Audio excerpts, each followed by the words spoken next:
Hello नमस्कार. हर्षालीज work life या YouTube चॅनलवरती तुमचं खूप मनापासून स्वागत आहे. आज आपण नेहमीपेक्षा पण झटपट तयार करू शकतो अशी भाजी म्हणा किंवा चटणी म्हणा अशी ही टोमॅटोची चटणी बघणार आहोत.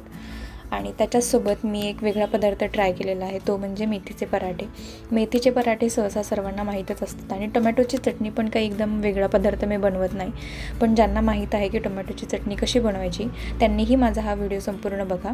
टोमॅटोची चटणी ॲक्च्युली ज्यांना खरंच येत नाही, ते जे व्ह्यूअर्स माझी ही रेसिपी बघत असतील तर त्यांना थोडासा कॉन्फिडन्स येईल. हर्षालीची ही रेसिपी यूज करून आपण टोमॅटोची चटणी खरंच खूप उत्कृष्ट करू शकतो आणि त्यांना थोडासा असा कॉन्फिडन्स येईल. तर मी याच्यामध्ये काही असं फारसं वेगळं केलेलं नाही. खूप रेसिपीज तुम्हाला भेटतील, पण मी याच्यामध्ये वेगळं काय करते तर टोमॅटोचे जे काप असतात ना ते खूप बारीक करत नाही आणि मला एकदम स्मॅश केलेली चटणी असते ना तर त्या प्रकारची टोमॅटोची चटणी मला आवडत नाही. तर मी हे टोमॅटोचे हे मीडियम साईजचे जे टोमॅटो असतात ना त्याचे असे मोठे मोठे भाग करून घेते आणि ते म्हणजे जेव्हा तुम्ही तेलामध्ये टाकता तर ते पटकन विरघळणार नाहीत अशा एवढ्या साईजचे माझे हे टोमॅटोचे काप आहेत. आता तुम्हाला जर वाटत असेल तर तुम्ही त्याच्यामधले बी काढून घ्या, कारण काही लोकांना टोमॅटोमधले बी कारण त्यांनी बी आणि त्याचा जो आंबटपणा असतो ना तो टोमॅटोच्या भाजीमध्ये खूप जास्त उतरतो आणि ज्यांना ॲक्च्युली टोमॅटोची भाजी फक्त त्या आंबटपणासाठी आवडतात तर त्यांनी ते नक्की ठेवा. प्रॉब्लेम फक्त हाच आहे की टोमॅटोच्या मधले किंवा कोणत्याही भाजीमधले जे बी असतात ना त्यांना पचण्यासाठी थोडा जास्त कालावधी लागतो. तर त्यामुळे ट्राय करा की तुम्ही भाजीतले बी काढून टाका. आता आमच्या घरामध्ये थोडीशी आंबटसर अशी भाजी लागते तर मी त्याच्यामधले बी तसेच ठेवून दिलेले आहेत.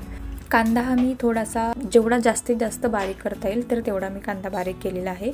आता मी कढईमध्ये 3 ते 4 चमचे एवढं तेल टाकलं आहे. ही भाजी मी 3 लोकांसाठी बनवते. ॲव्हरेज 3 ते 4 लोकांसाठी करू शकतो. तर तेलामध्ये मी जिरे टाकलेत आणि त्याच्यामध्ये मी कढीपत्ता टाकला. एक पानाचा एवढा कढीपत्ता मी टाकला असेल.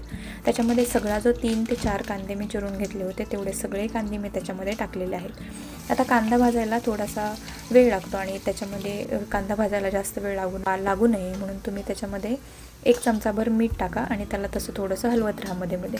त्यासोबतच तुमचं मल्टीटास्किंग तुम्ही थोडंफार करू शकता.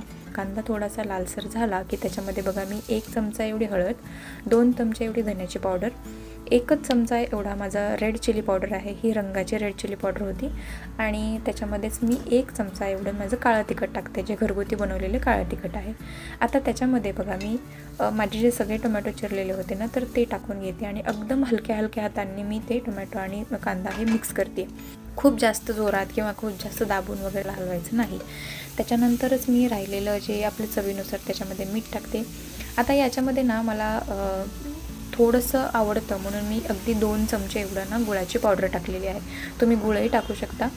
तुम्हाला याच्यासाठी एक बेस्ट ऑप्शन सांगू का, तुमच्याकडे जर खजूर असेल ना तर खजूरचे एकदम बारीक काप करायचे आणि त्याच्यामध्ये टाकायचे. ही खजूर आणि टोमॅटोची चटणी पण एकदम छान होते. तुम्ही एकदा नक्की ट्राय करा. आणि त्याच्यामध्ये बघा मी टाकलेली आहे मटकीची डाळ. मटकीची डाळ ऑलमोस्ट म्हणजे मी जेवढ्या भाज्या करते ना त्याच्यामध्ये मला मटकीची डाळ जास्त आवडते. तुम्हाला जर आवडत असेल तर तुम्ही मुगाची टाका किंवा माझ्या आईला स्पेशली हरभऱ्याची डाळ आवडते तर ती हरभऱ्याची डाळ टाकते. तुमची स्वतःची आवड आहे, तुम्हाला जी आवडते त्या पद्धतीने तुम्ही बनवू शकता. टोमॅटोची चटणी बनवताना त्याला खूप जास्त गरम किंवा खूप जास्त झाकण ठेवून करण्याची गरज लागत नाही, कारण मग ते आपलं आपण जे मोठे टोमॅटोचे तुकडे केलेले होते ना तर ते विरघळणार आणि मग ते स्मॅशच होणार पूर्ण चटणी. तर त्यामुळे ॲक्च्युली टोमॅटोला जास्त काही शिजायला वेळ लागत नाही. हार्डली 5 मिनिट्समध्ये तुमची टोमॅटोची चटणी रेडी होते. आता मी इथं मेथीचे पराठे बनवलेले आहेत. मेथीचे पराठे जर तुम्हाला वाटत असेल की मी मेथीच्या पराठ्यांची रेसिपी शेअर करू तर तुम्ही मला कमेंट करून नक्की कळवा. तर मी तुमच्यासोबत मेथीच्या पराठ्यांची ही रेसिपी शेअर करेन. तर मेथीचे पराठे बघा याच्यामध्ये इतके टेस्टला छान होतात. याच्यामध्ये मी फक्त सगळे घरगुतीच मसाले टाकलेले आहेत, पण दिसायलाही किती सुंदर दिसतात. आणि तुम्हाला खरं जर सांगायचं झालं ना तर ते हे थोडेफार ना असे धपाट्यांसारखी त्याची टेस्ट येते आणि थोडक्यात ते धपाटे आणि आपण त्याच्यासोबत ही टोमॅटोची चटणी अशी म्हणून पण सर्व करू शकतो. पण हे मेथीचे पराठे आहेत आणि हे अगदी उत्कृष्ट लागतात चवीला.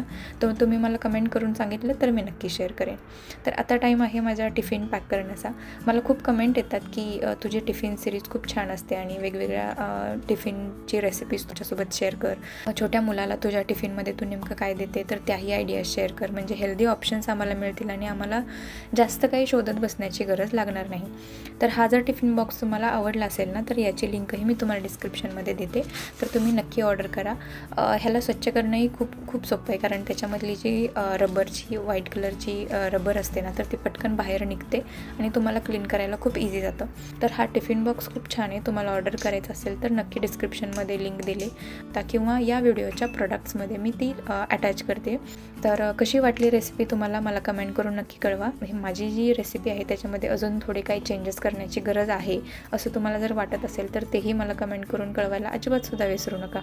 चला मग भेटूया अशाच अजून छान व्हिडिओमध्ये. तोपर्यंत धन्यवाद.